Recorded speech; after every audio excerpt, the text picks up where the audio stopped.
Welcome, friends, to this week's episode of Twisted News, where today we get some good old-fashioned YouTubers who have actually solved cases and figured out things that all the authorities who worked on these cases couldn't find. A cold case, around 3 missing men, that was solved through some innovative technology is first, and then the madman who stalked the Appalachian trails and the explorer who found his funky and defunct campsite. Get ready for scary mysteries, twisted news. Number 1. The 42-year-old secret.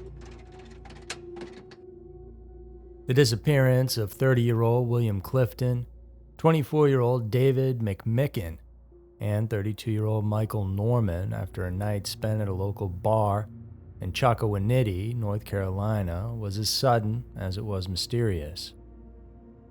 It was close to Christmas, December 10th of 1982. Their journey, which began in the spirit of celebrating the holidays, ended when they failed to return home, and no one ever saw them again. Families wondered, did someone get a hold of them and do something sinister, or did they crash, and if so, why wasn't there any wreckage?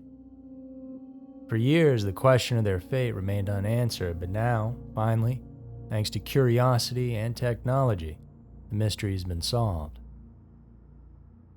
Jason Surata, whose interests include diving, is originally from Myrtle Beach, and he had always known about the case of the 3 missing men and found it compelling.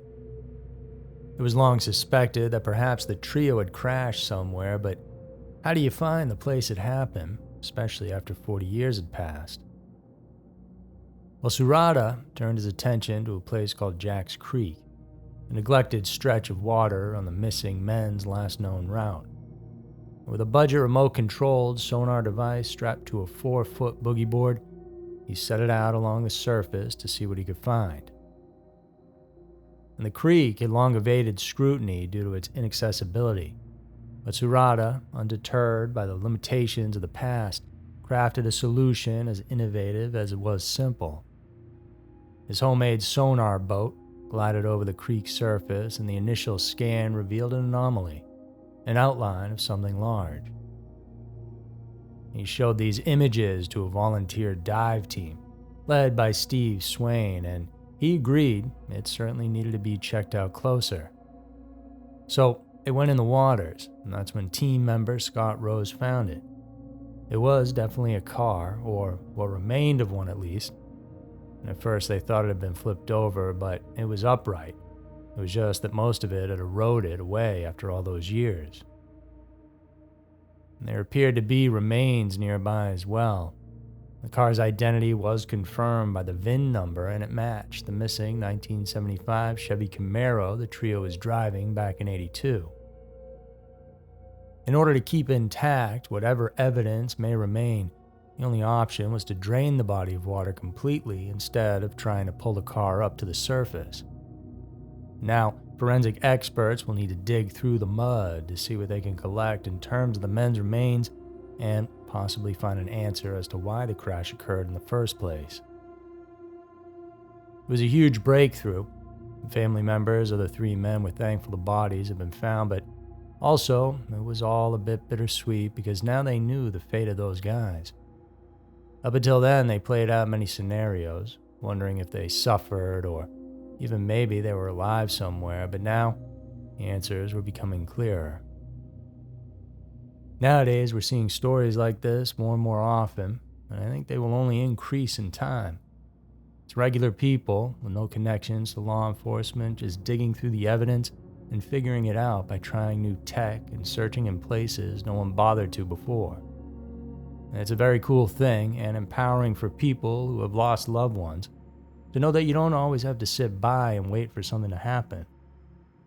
You can be like Jason Surata and the dive team and just go make it be. Number 2, the great and dangerous outdoors. The Giles County Forest in West Virginia have always been a choice spot for hikers and those seeking a little fresh air and exercise. Some like to do little day hikes, and others like to take it a step further by packing up all their camping gear in order to go out for longer trips across the hidden mountain trails, enjoying all the beautiful scenery along the Appalachian Trail. And for the most part, this is a safe endeavor. Generally, the biggest concern would be either running into a mountain lion or spraining an ankle perhaps. But back in the late 70s and early 80s, what many hikers didn't know is that this area wasn't just populated by woodland creatures, but by the infamous serial killer, Randall Smith. Smith would go on to become well known for his MO. He liked to camp out there on his own and essentially began to feel like the woods belonged to him, that anyone who encroached on his land, well, they needed to be taken care of. He would watch as others set up camp, peering through the trees, and typically once it got dark, he would sneak up on them and end them. In 1981, Smith was arrested and convicted for the murder of two hikers, Robert Mountford Jr. and Laura Ramsey. He would go on to be sentenced to 30 years in prison, but got out on parole in 1996. And this wasn't all that great because all those years in prison did very little to change his ways. He was monitored as part of his parole, having to check in with authorities, which he did for quite a while, but all that ended in 2006. And after that, he disappeared. No one would see him again until 2008, when he rolled up to the campsite of two friends who were camping, 38-year-old Scott Johnson and 33-year-old Sean Farmer. The two men had no idea who this guy was and graciously shared a meal with Smith, but right after eating, the ex-con got up and shot them both. Luckily, they were only wounded and managed to escape.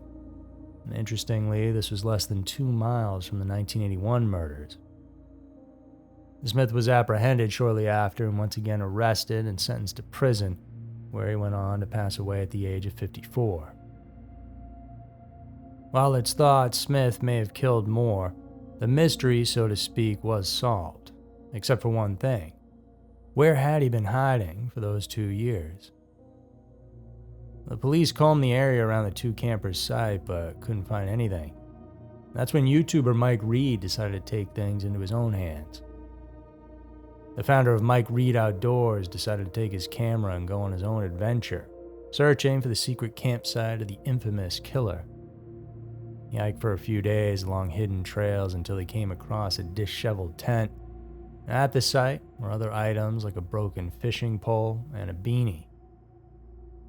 Although no one knows for sure if it was the hideout of the infamous Appalachian trail killer, signs seem to point towards that direction. For example, the campsite was reasonably close to where the two campers had been shot by their dinner guest.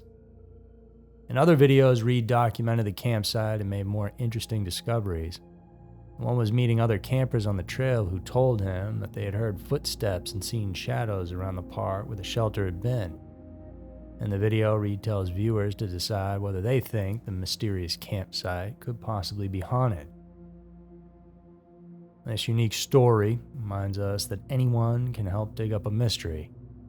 Mike Reed might not have been a professional detective, but his hard work and unparalleled curiosity helped him to dig up a bad man's secret campsite.